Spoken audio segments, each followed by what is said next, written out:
Far out in the uncharted backwaters of the unfashionable end of the western spiral arm of the galaxy lies a small, unregarded yellow sun. Orbiting this at a distance of roughly 92 million miles is an utterly insignificant little blue-green planet whose ape-descended lifeforms are so amazingly primitive that two of them still think doing a podcast called Digital Watches Are a Pretty Neat Idea is a pretty neat idea. These podcasters have, or rather had, a problem, which was this. Actually, this is the solution.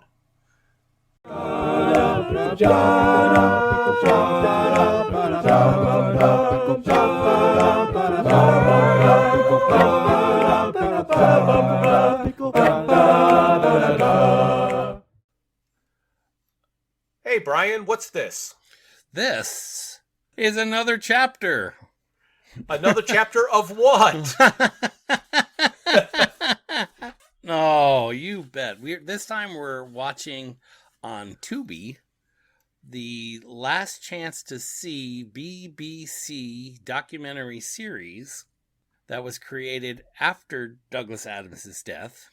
Yes. As an anniversary type of event for his having traveled the world with Mark, looking at all of the animals that they chose to go see that were at the brink of extinction.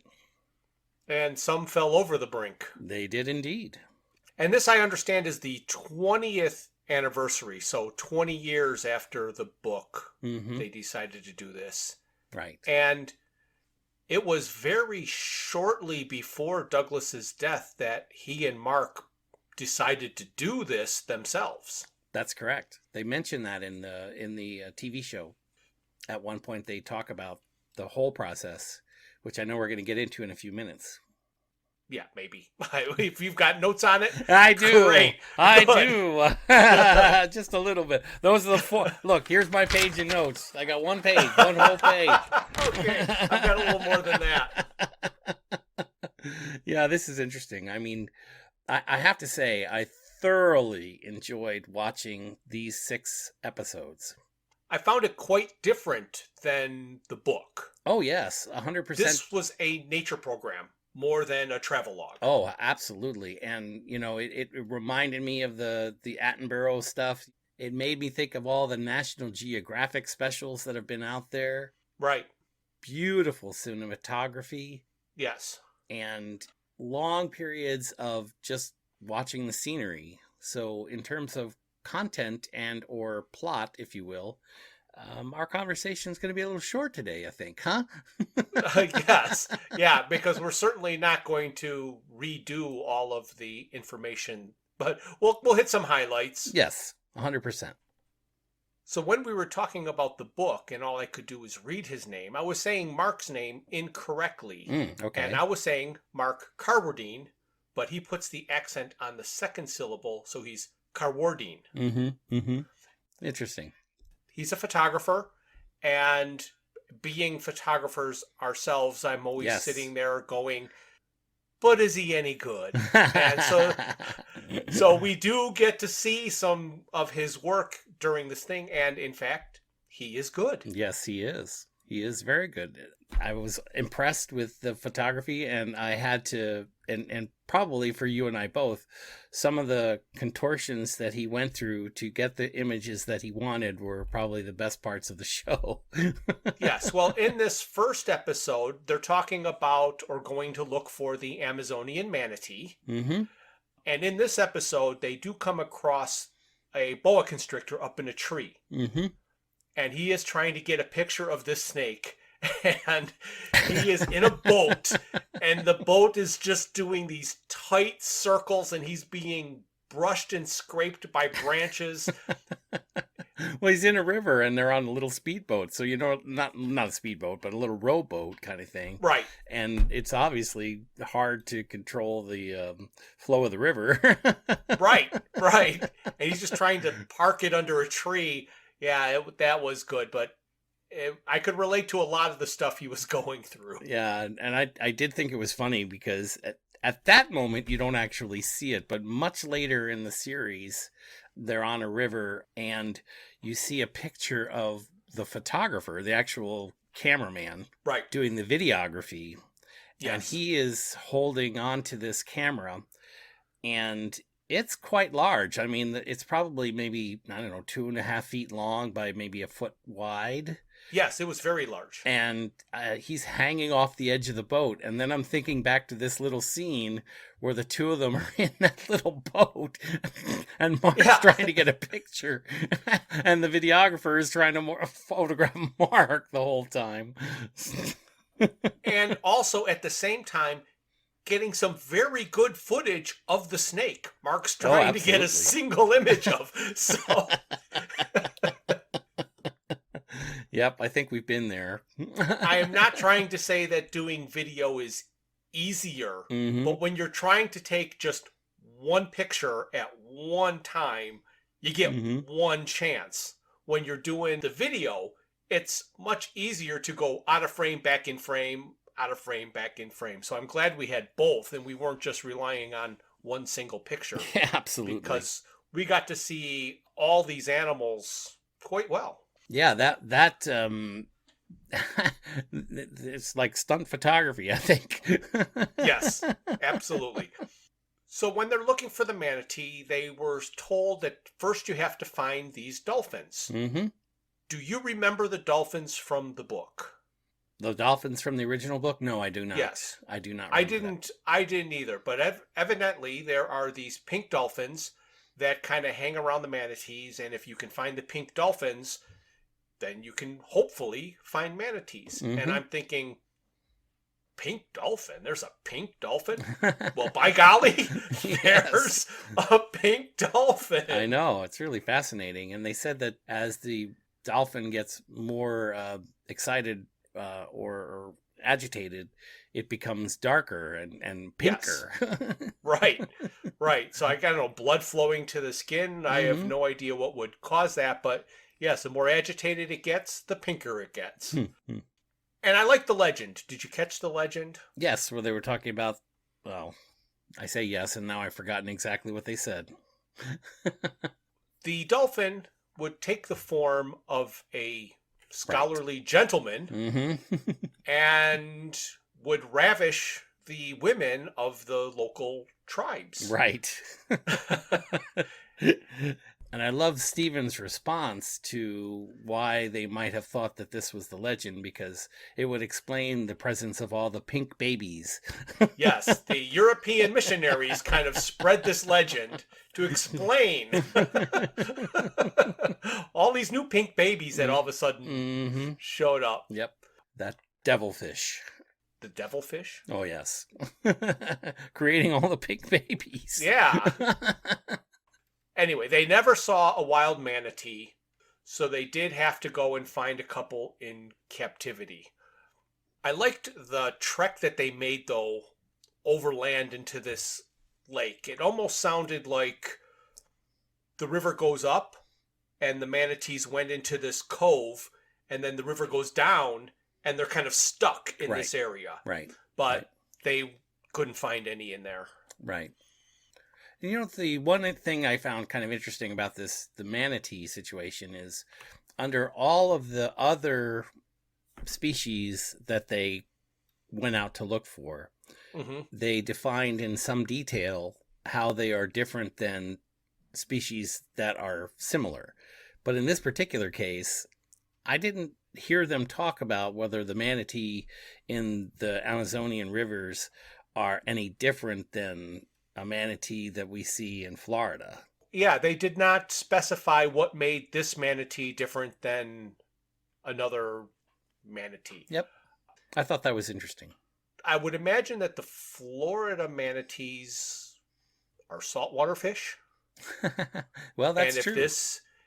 Or saltwater mammal, where the manatee in the Amazon River would have to be a freshwater manatee. Right, except that they are mammals and they're breathing air. So what difference would the water make? I could see that in a fish species, or something like that. But anyway, it was a curiosity that I noted when I was watching this particular episode. Yes. So poor Stephen has this accident while he is getting off of the boat, and he seriously broke his arm. Oh, gosh. So then he's being flown all over and ends up in Miami and has all kinds of plates and pins put into his arm. So he missed seeing this rehabilitated young manatee get released back into the wild. Right. And I really liked the way that they try to help protect it by getting the people and the children interested in them. Yes. That was really nice. They did a bunch of things within the episodes that try to encourage the local people to get more excited about the conservation of these animals. Yes, they did. One thing that I wanted to note here was one of the questions that you and I had about how they came up with this list that they chose. Right. Because they clearly, in the original book, don't talk about the structure of how they decided what they were going to do. No. And they didn't, for that matter, even pick the most endangered species that were out there in the world. No. But Mark describes the situation in a little bit of detail. He said, Douglas stuck pins in a map as to where he would like to go. Right. And then I stuck pins in a map as to where endangered animals might be in those areas. And then they came up with a compromise. And that was in 1988. Yeah, we did kind of wonder what was happening. And now we know it was, I want to go to these places. Exactly. And find the ones that have animals. Exactly. I mean, it was, from Douglas's perspective, it was more of a travel log. And from Mark's perspective, he was providing the species lists so that they could make it into this endangered species story. Yes. So the next animal they're going to go to see in episode number 2 is the northern white rhinoceros. Mm-hmm. Well, evidently, civil war and rebel activity in the Congo is really making it difficult to protect them, and they have suffered greatly since Douglas Adams and Mark Carwardine have been there. Correct. And I don't know whether we talked about, do we know when this was recorded? This was recorded in 2009. So, right. They talk a lot about the rebel activity at the Congolese border. Is that right? Yes. So that keeps them from going deep into the territory where they expected to find those rhinos. Right. Too dangerous. Right. But while they're traveling around just south of where it was too dangerous, they did find the southern white rhino. Yes. And here is where they talked with at a little bit of length with an expert in the field, where she described the differences between the southern and the northern white. And I don't know, did we talk about the fact that white is a mistranslation? Yes, we did mention that last time. Okay. It means wide. Very Yes. good, very good. But it was really great how they showed the mouth. Mm-hmm, mm-hmm. And you could see how wide the mouth was. Mm-hmm. And they did a little bit of an explanation on the difference between the black and the white rhino, Mm-hmm. with the black rhino having the narrow to pull twigs off of branches versus being a grazing animal like the white rhinos are. Right. Makes sense. Evolution. Do you remember the difference that they said between the northern and the southern white rhino? Yes, they said that the northern white rhino's head was a little bit smaller. Okay. And it keeps it more erect, more up in the air, and the body was a little slimmer. Okay. So very subtle differences. Mm-hmm. Oh, I think Stephen called it northern white rhino was a southern white rhino with a different accent. Exactly. When they're going to see this southern white rhino, they're with these guides, and they're being very quiet, and they're being very cautious, and they're told to be very careful, Right. and to walk very carefully. And how aggressive the rhinos are. And all of a sudden the rhino turns and kind of starts walking right at them. And you can see the panic in Steven's eyes, can't you? Yes. He's nervous. And eventually they find out that that was a tame rhino. Yeah, And had been hand raised by the people that were there, and they were just pulling this chain. But he thought that was it. He thought. Oh gosh. But the southern white rhino was down to about 40 animals, they said, about 100 years ago. And now they number over 17,000. Amazing. So they've done a great job, and it's the most prolific rhinoceros that we have right now. The black rhino is now the most endangered because the northern white is officially extinct. Okay. And it's very sad because they were going to a sanctuary that they were building in Kenya to house some relocated northern white rhinos. And when they got there, they were taking it down. Right, because they determined that they wouldn't be able to capture the northern whites, or wouldn't be able to find them. Right. So they want to go to another area to look for rhinos. And on the way, they stop and they see some chimpanzees, gorillas, elephants. And Stephen has a serious cold this time, and he's unable to get down into the pen and visit with the chimpanzees. Right. So he's not having a good trip. No, not at all.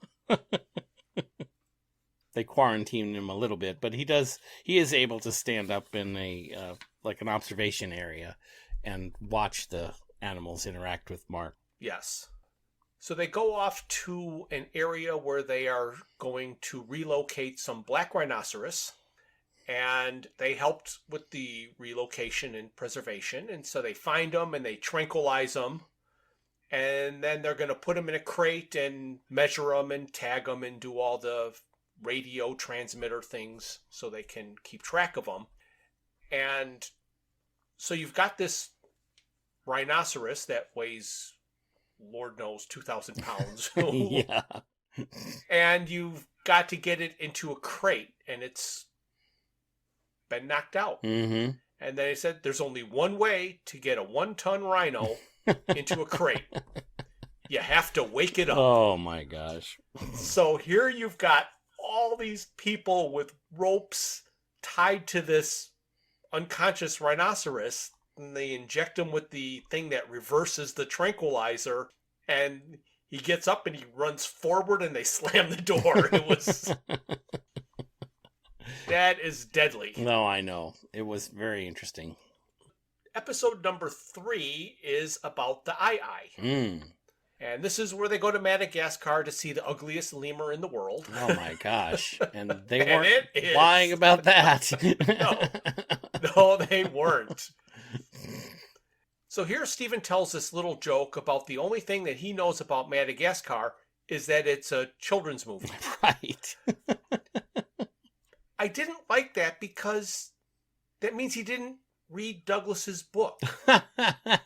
And he's doing a 20-year anniversary expedition to go back to all the places that he went. And I know he did it as a gag. Right. Because not everybody knows everything about Madagascar, and you have to treat this like a unique property and not give credit to people for reading the book. Right.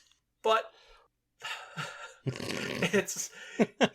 it would have been the same thing if he would have just said the only thing some people seem to know about Madagascar, not only thing I know about Madagascar. Right. So like now I don't believe anything because I know you know what this is all about because you're there. Absolutely. But you know, it was interesting. I didn't mention this earlier, but I wondered about the nature of Stephen's relationship with Douglas because he does mention in the first episode that while Mark and Douglas were on their original trip, Stephen was in fact living at Mark's home and handling all his communications and all that kind of thing. So they clearly were very close friends. Yes. So I'm sure he did actually, in fact, read the book and I'm sure playing it did. up for a joke, you know? Yes. So they go back to Nosy Mangabey, where Mark and Douglas went and actually did see an ii. They were unable to find one this time, so they went to a lemur sanctuary. Right. But while they were there in Nosy Mangabey, Stephen, again, pulled out one of my favorite jokes of the episode, Okay. actually of the series here. He is in his tent, and they've got the night vision on, Mm-hmm. and he is complaining. He says that he misses all of his creature comforts, that he misses his wife and his internet. And then he says, Right. wait a minute, did I say that right? No, I don't think I said that right. He says, I miss my Wi-Fi and internet. Right. Wife? No, it's Wi-Fi. No. Wi-Fi and internet. That's right. That's what I miss. Oh, gosh. Again, I know it was a pun, but then I consider that wordplay. So, That wasn't bad. Skates on the edge. So when they're in this lemur sanctuary, they're trying to count all of the lemurs. And the only way you can tell if a lemur has been counted is if you mark it in some way. Right. So they've got this large syringe full of purple dye that they spray onto and it's harmless dye. This is, just hit the fur somewhere. Right. So that when they see a juice. purple one, Yep. they know that they've counted that one. Mm-hmm.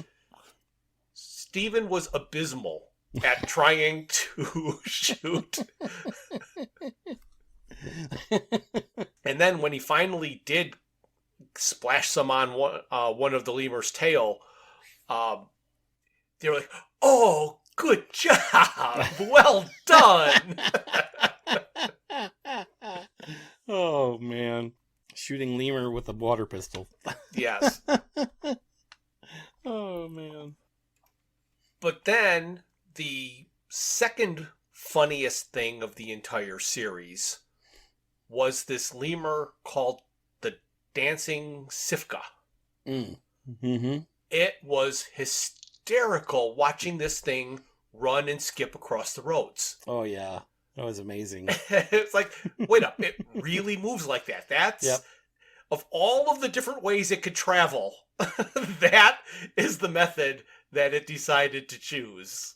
Well, yeah, it's immensely interesting when you look at all of the different lemurs that they saw, because just like as you would expect, each one of them has exploited some evolutionary niche, and the other lemurs spend most of their time up in the canopy.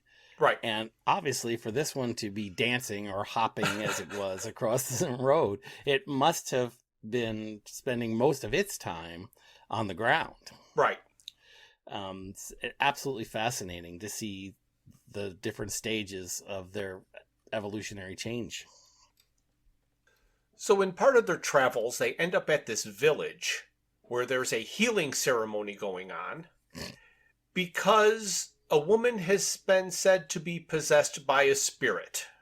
So they're doing some big ritual, and from looking at the woman and looking at the ritual and everything that's going on, I have to believe it was all a performance.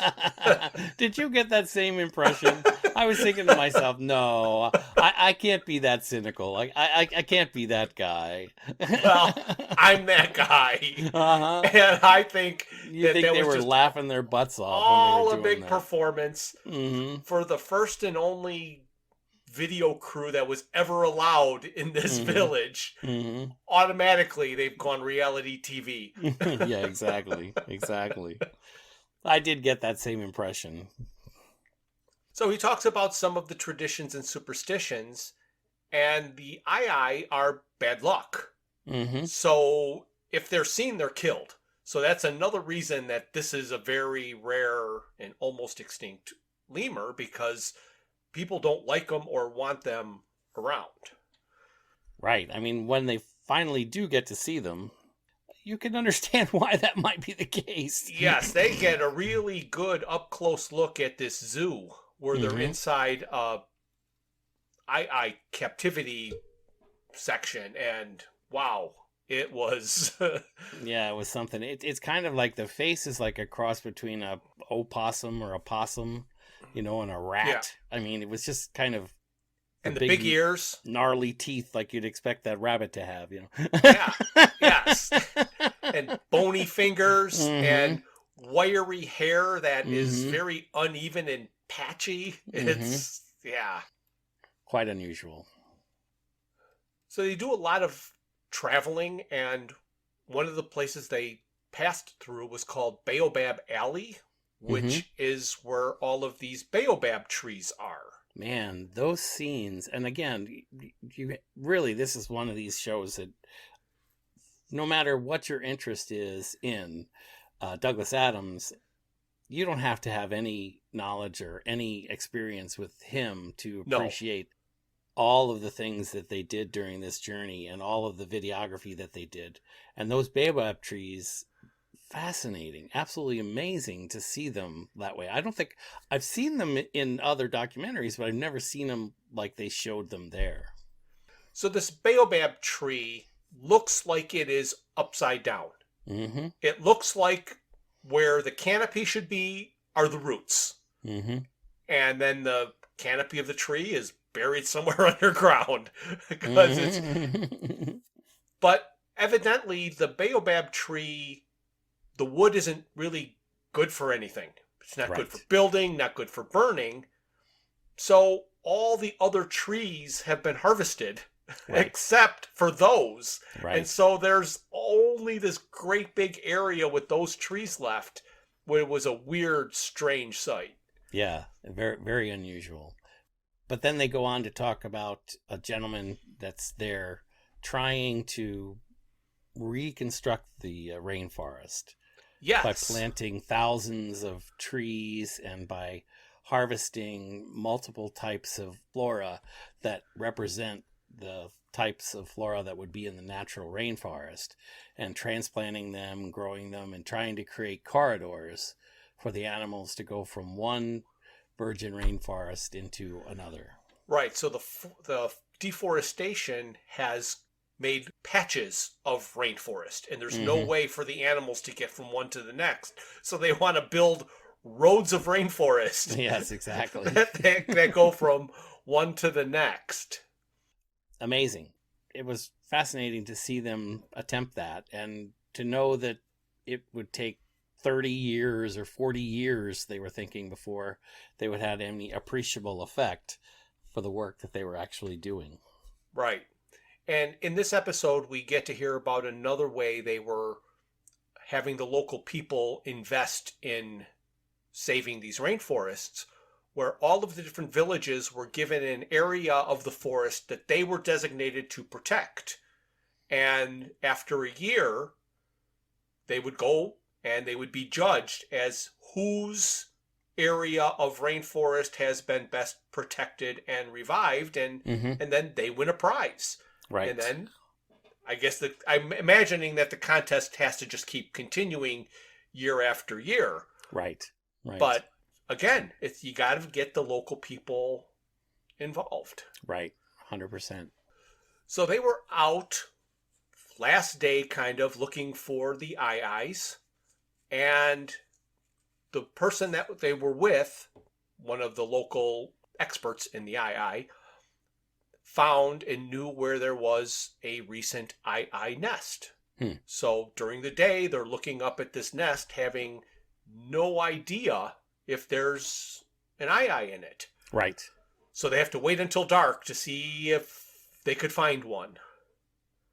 And then they did. But not just one. Right. 2. So they were just over the moon. Right. Because of that.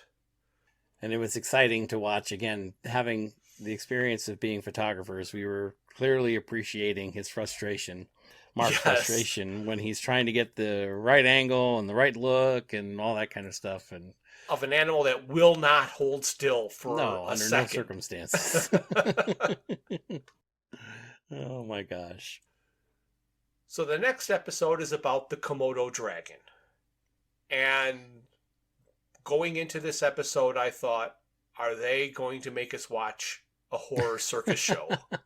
I know. And what's funny, the next parts of the BBC presentation that we're talking about here do diverge from the books.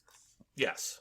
And like you say, I anticipated this horror scene, and we didn't get that at all. Not even a little bit. It wasn't even referred to. No. So they start by going to Snake Island, Mm-hmm. where they see a banded sea snake. It is the second most venomous snake in the world.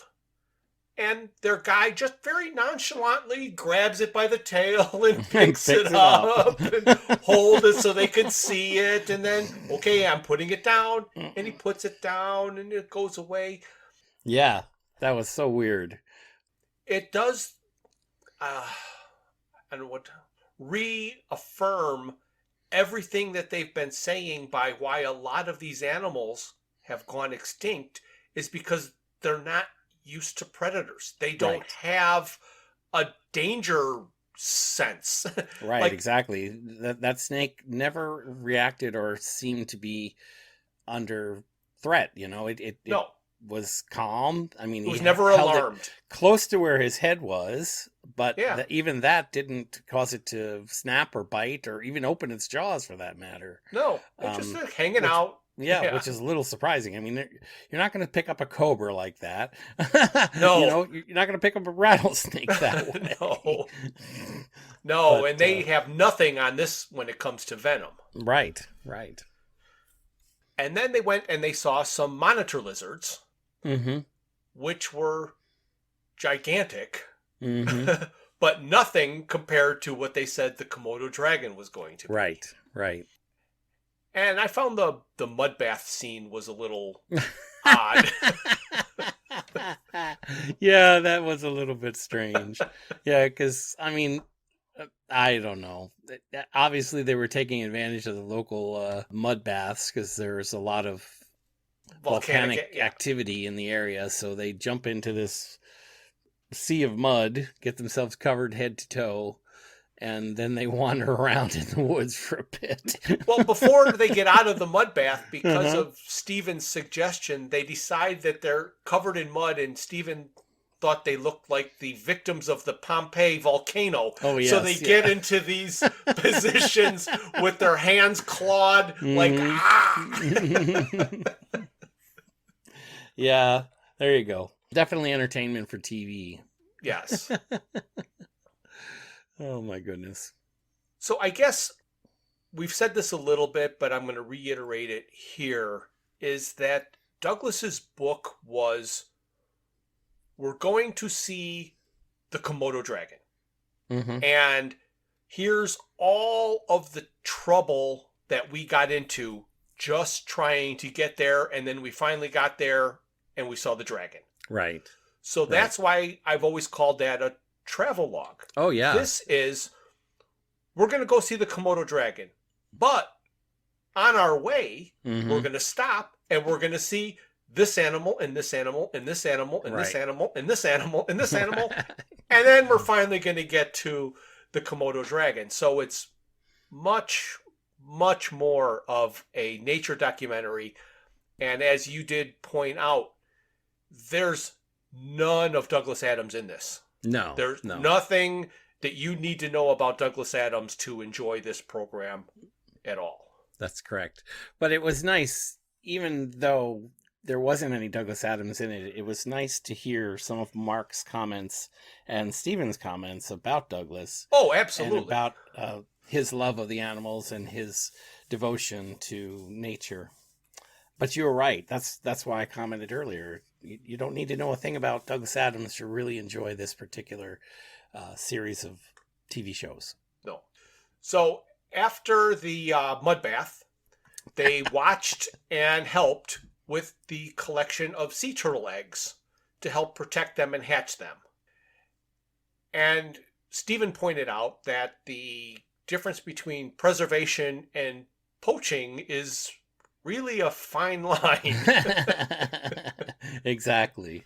And I thought it was kind of funny because, I've always wondered about that. I don't know how many times you've heard that old adage, whether the sea turtles are working their way across the beach and Or it's a story about starfish or something, where they're always like, well, they're not supposed to all make it, but the person that helps them to the water says, but this one will, So Right.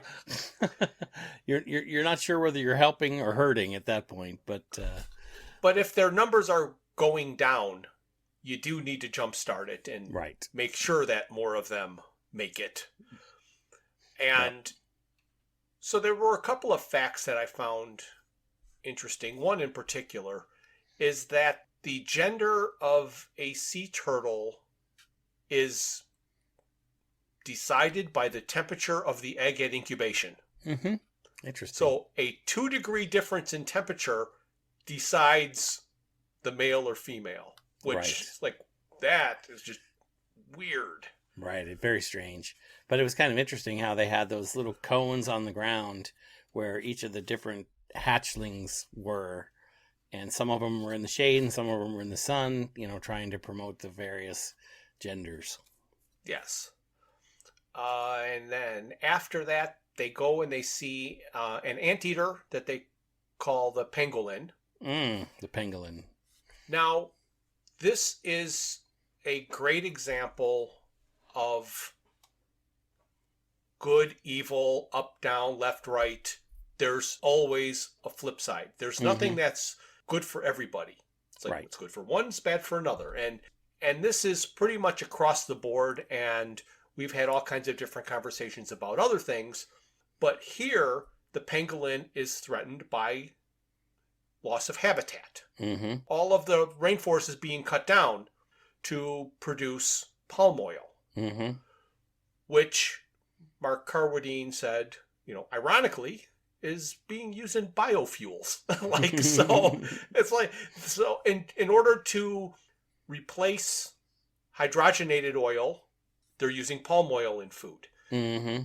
In order to stop using fossil fuels, they're using biofuel, with palm oil becomes part of that. Right. And so the rainforests are being cut down so they can grow palm oil. And so there's the good, bad, left, right. So I understand why lots of people say it doesn't matter what you do, because sometimes it doesn't. No, it doesn't seem like it really doesn't. Well, I mean, it's the same thing with the electric cars. I mean, the amount of cobalt that's needed is being expanded tremendously, and they get the cobalt from China, which strip mines the mountains to get it. Correct. And then, as you have told me before, the local infrastructure could not handle if everybody had to plug in their car. No, absolutely could not. The power grid would go down in a minute. Yes. All of a sudden, we're told to not use our air conditioners in the summer. Imagine if we all had to unplug our car. Oh my gosh. Crazy. So, on that note, also, there was some kind of a law passed, I don't know if it's in Illinois or if it's just the city of Chicago, that no longer allows natural gas in new construction, pushing for electric heat. Oh, jeez.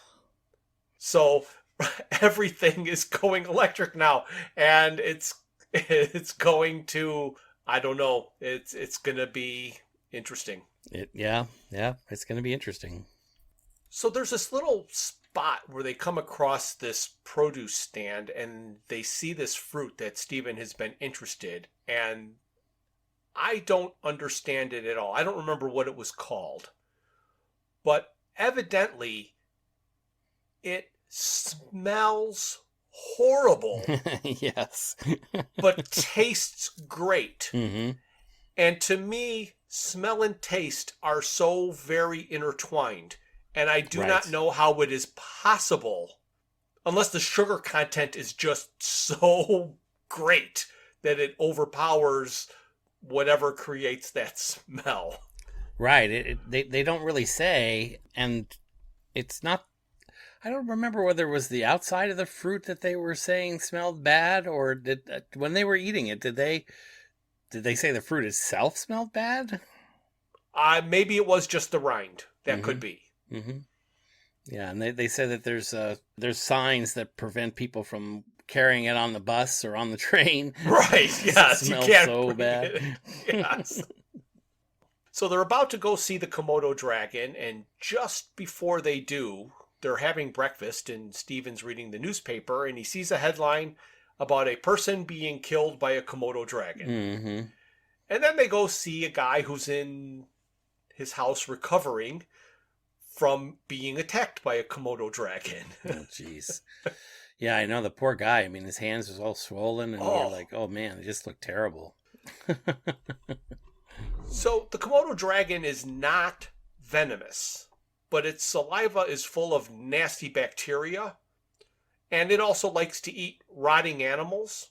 So it bites something, the bacteria makes it sick and dies, and then he just like waits a week, and then he goes back and says, "Oh, now my meal has been fermented." Right. Actually, what they do say is that there's some evidence that the Komodo dragon might in fact be venomous. Oh, really? And therefore, yes, therefore it might be the largest venomous animal on the planet. That's the latest research that they're doing. Oh. But you're right. It also has that horrible bacteria in its saliva, which causes also continued infections. Right. So Mark could hardly recognize the area with the dragons from the last time he and Douglas were there. Yeah, it's so funny. It's funny when they're talking about that because they're leaning back on these sofa-like chairs or on this veranda that looks over a beautiful skyline in the back. I mean, it's just... Right. they don't look like they're hurting too much at that moment. No. So they've pretty much not brought him back to not being endangered, but they've leveled off the Komodo dragon, so it's doing okay. Right. And so this was more trapping and tagging to keep track of their movements rather than watching the horror circus show like they had in the book. Which I was grateful for, frankly. Yes. So episode 5 is about the kakapo. There are no more kakapo on mainland New Zealand. Yep. So they decide to find a flightless bird that still exists on the mainland. The kiwi. Mm-hmm. When the guide dog finds one and they go and they get it and they pull it out by its feet, I had no idea it was that big of a bird. I know. It was pretty amazing. It was like maybe between a turkey and a chicken, but pretty big. You know? I'd say it was the size of the height of a turkey, but skinnier. It wasn't a big meaty bird, skinny, but way bigger than I thought it would be.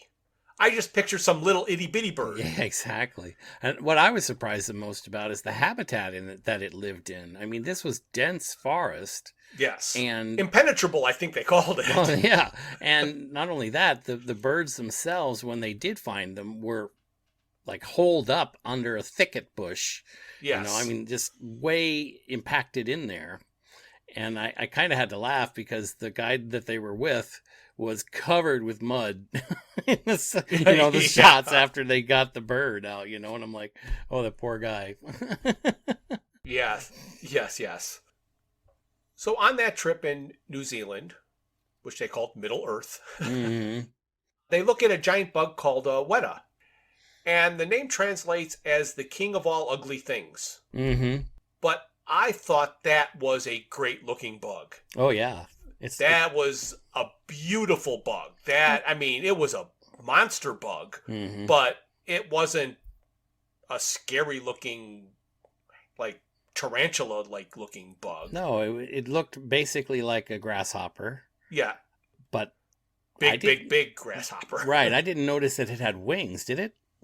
I couldn't see wings. No, I don't. But it had grasshopper-like legs. Right. It had 6 legs, and it did look a lot like a grasshopper. And it's the one that was in all the sci-fi fiction movies in the 1950s about yeah, giant animals and giant people, and close-ups of that bug stomping around places. Yeah, and in that trip they get to meet Peter Jackson. Yeah, that was wild, wasn't it? And he was much smaller than I expected. A small guy loves a big bug. Yeah. Oh gosh, that's funny. Oh, I agree. I was surprised by that. We've heard For so much whatever about reason, him. every time I've seen him, they must shoot him from a low angle because I thought he was a giant of a man. Oh yeah. Well, he is in the industry, but he's definitely not in stature. Right. They get to go see a bird I had never heard of called a black robin, Mm-hmm. but it's not biologically related to the robin redbreast, which are all over around here and most people are familiar with. Mm-hmm. In 1979 and 80, the population of the black robin was down to 4 birds. Right. 2 of them female, one of which was a breeding female. Right. And one guy is responsible for bringing them all back. And now there's up about 200. Exactly. And it didn't look I don't want to say spectacular, but it was a simple bird, in its relative sense. It was a black bird. Yeah, I mean, little small black bird, like a wren almost. You know? So now they get to Codfish Island, where the kakapo are protected from predators, and Stephen is happy because the research camp will let him digitally connect to the rest of the world. Yes, it seems to be his one saving grace, right? Yeah. And this time, since the kakapo are coming back, there was no problem seeing one, especially since they had one raised from a baby that stays right around the camp. And didn't you get a kick out of it when you first saw it? I mean, when they describe it as a big green parrot, you're like, I mean, you saw the kiwi, and the kiwi looks kind of like a little miniature ostrich, like a little miniature ostrich. But you're like, big green parrot, what would that look like? Well, if you took a parrot and kind of blew it in a balloon, it kind of looked like a parrot with a balloon inside of it. But when Stephen described it as looking old-fashioned, like it's got its sideburns, and it's just like it does. It looks old-fashioned. It does. And then came, by far, the funniest scene in the entire series. Oh my gosh, the poor bastard. There's the kakapo who hangs around the camp. I guess his name is Sirocco. And he climbed up on the shoulders and the back of Mark's neck and just went to town, flapping his wings and humping his head. And the happy look on his face was not Mark's face, but Sirocco's face. Mark seemed to be a little devastated by the whole thing. Yeah, he was doing nothing though to get rid of him. But the parrot walked away happy. Yeah. Talk about your happy ending. That's right. But conversely, after that, they did locate the first nesting female of the season, and they were very careful and able to get some footage of her. So that was something special for them. Right. I did think that was funny too, because the kakapo, of course, are one of the reasons that they're so vulnerable is that they don't have that flight response when they're encounter danger. So they are generally able to get rather close to these animals. So they put up some sensors around the nest so that they could determine when she was in her nest or when she might be leaving her nest. And they draped a wire, I don't know, a couple 100 yards away and set up a permanent encampment that they were going to stay at until the bird had laid its eggs or hatched its eggs or something like that. And what tickled me was it was like a doorbell, ding dong. Yes. Yeah. It wasn't like some little subtle beep. No, it was like ridiculously over the top. Bing bong, bing bong, bing bong, bing bong. Oh. I guess they have a sense of humor, even if they are environmentalists, right? Right. So the last episode was the blue whale. And I have to say, I was sort of glad the last episode was the blue whale. And primarily because the one thing that I won't call it a criticism, but the one thing that I wasn't too fond of in Douglas's book was his trip to China. Right. You know, there was a lot about the environment of China and the politics and the people and that kind of thing. And it was far less about the animals, which of course they never saw when they went there. Right. But this was one thing that they kind of discussed.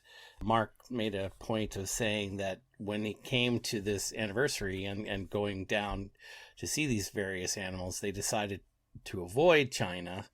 Every indication is, of course, that dolphin is extinct. Right. And they didn't think they would have the kind of experience that they wanted to have. So instead, they chose the largest mammal on Earth, which is, of course, the blue whale. Right. So they do this whole episode where they get to see, eventually, spoiler, the blue whale. Mm-hmm. And they do get to see gray whales. And they do get to see humpback whales. Mm-hmm. And there is not a single reference to the whale of the book. Yep. And if Douglas had been there, that's all they would have been talking about. Right. We might have heard the story of the fluke. Yeah.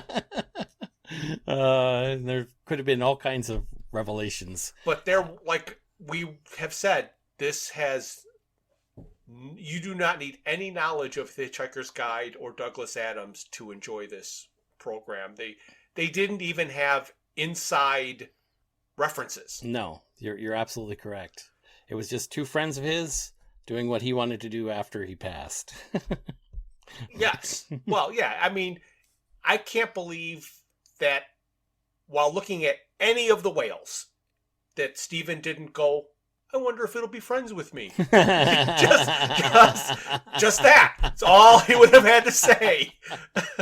You have to slide that in there for the true fans, right? Yeah, but no, nothing. Nothing. Uh-huh. Oh my gosh. So I mentioned the gray whales. That's the first whale that they get to see. So they're breeding in an area that they go to, and it's the middle of the breeding season, and these are friendly, curious whales, so there's no problem finding them. Mm-hmm. And in fact, when they splash their hands in the water next to the boat, a very tiny boat, mind you, yes, for the size of this whale. Yes. The whale comes right on over, and it's right next to him, and Stephen's like, I touched it. Oh, gosh. So on the way to the blue whales in the Sea of Cortez, they took some mules to see some Cochini Indian rock paintings, mm-hmm, which was really interesting, but out of place. Seemed like it. But I think the only point they were trying to make seemed to be that things changed after humans got involved. Yeah, that could be. I mean, that was all I got out of that. Although I was kind of interested by those drawings and paintings and such, because they are obviously standing on a relatively recently constructed platform that runs the length of that area where those pictographs are. Right. But they are still some, 20, 30 feet away.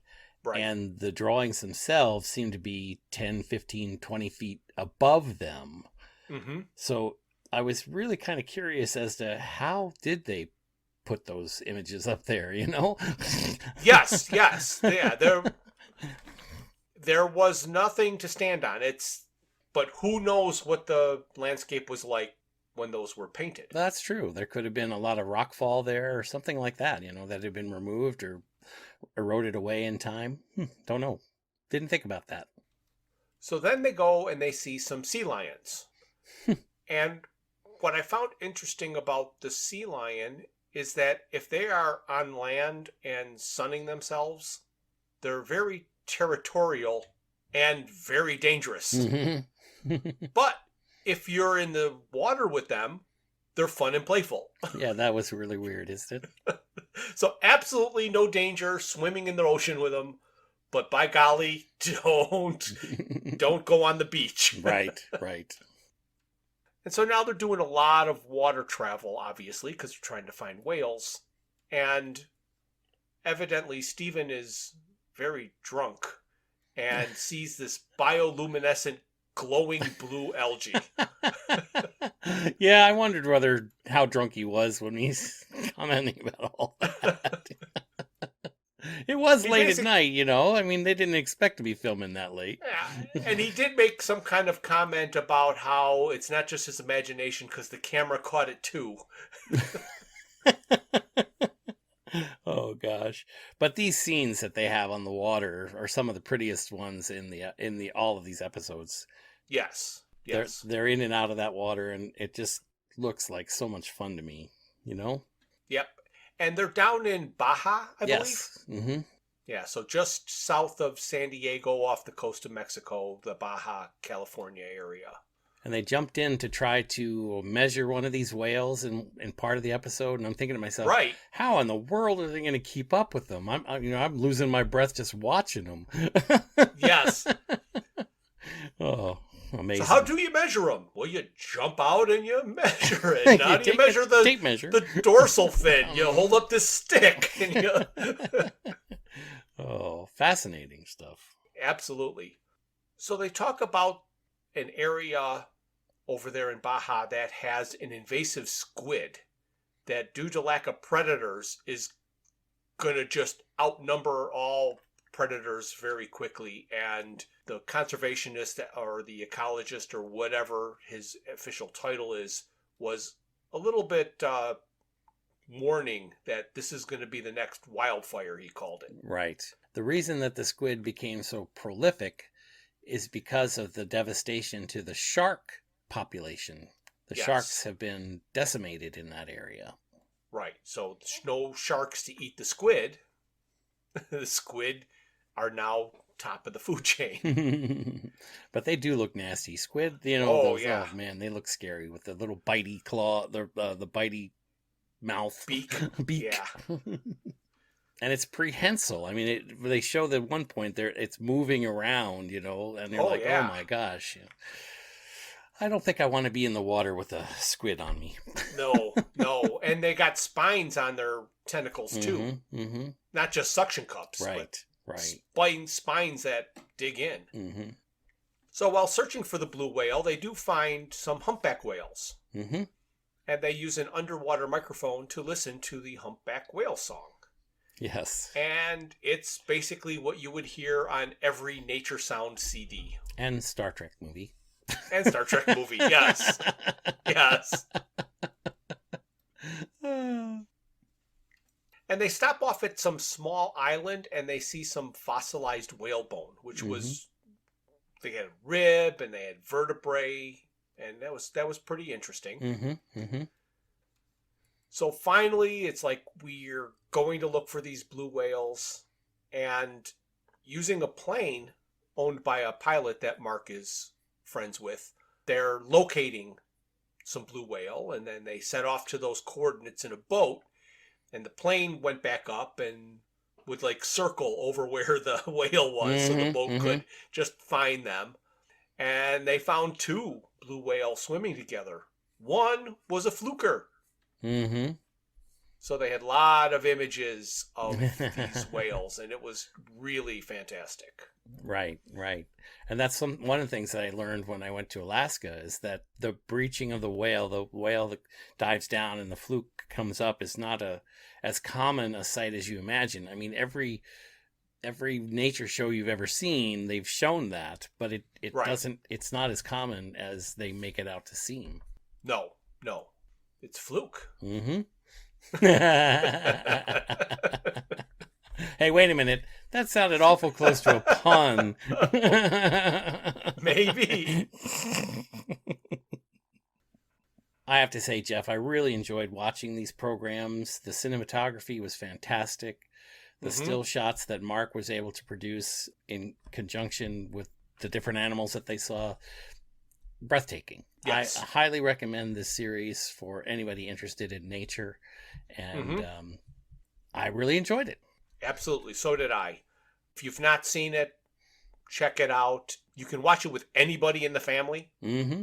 There's nobody that it would be an offense to, and it is done very, very well. What are we talking about next, Jeff? Well, I think the next thing we're going to do is the collection of works, I guess, of Douglas Adams in the book called The Salmon of Doubt. Great. Sounds interesting. I've got my copy right here that's given to me by my parents in June of 2002. Okay. So probably when it was first edition. I believe it is a first edition because they signed it and everything. Knowing how much I enjoyed Douglas Adams, they found this and bought it for me. So, and because they couldn't get Douglas's signature, right. They signed it. Not at this point. So, although all you have to do now is ask AI, and I'm sure somebody will get it. Absolutely, yeah, that's getting ridiculous. Mm-hmm. So now that we know what we're doing next time, I have to say that this is the end. Looking at all of the animals that they chose to go see that were at the brink of distinction.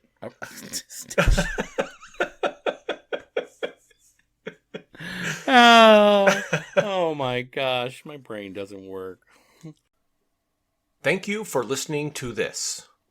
A new episode is released on the first Thursday of every month. A special thank you goes out to Luke, Max, Greg, and Tim Lesnick for arranging and performing our opening theme. Visit our website at digitalwatchesareaprettyneatidea.buzzsprout.com. While there, you can find links to all of my Hitchhiker's Guide to the Galaxy inspired t-shirt designs. You can contact us via email at digitalwatchespodcast@gmail.com. You can find us on YouTube and Facebook at Digital Watches Are a Pretty Neat Idea. You can message us on Twitter, or should I say X, at Watches Idea. And our Instagram is Watches Idea Podcast.